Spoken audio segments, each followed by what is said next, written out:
नाशिकमध्ये एक महत्त्वाची बातमी आहे। नाशिकचे प्रांत अधिकारी पवन दत्ता यांच्या पिंडदानाचा कार्यक्रम पोलिसांनी रोखलाय। आगामी समस्त कुंभमेळ्याच्या पार्श्वभूमीवर रिंग रोडच्या कामाला विरोध दर्शवला जातोय। बाधित होणाऱ्या शेतकऱ्यांकडून प्रांत अधिकारी पवन दत्ता यांच्या पिंडदानाचा कार्यक्रम हा तिथे करण्यात येत होता। शेतकरी रामकुंड परिसरामध्ये गेल्या 4 दिवसांपासून आमरण उपोषण करत आहेत।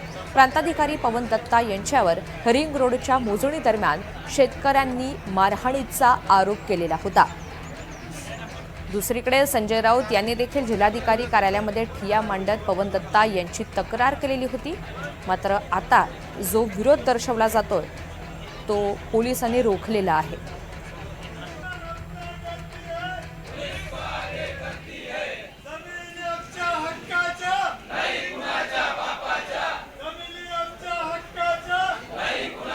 पवन दत्ता या प्रांताधिकाऱ्याचं प्रतिमात्मक दशक्रियाविधी ठेवला होता।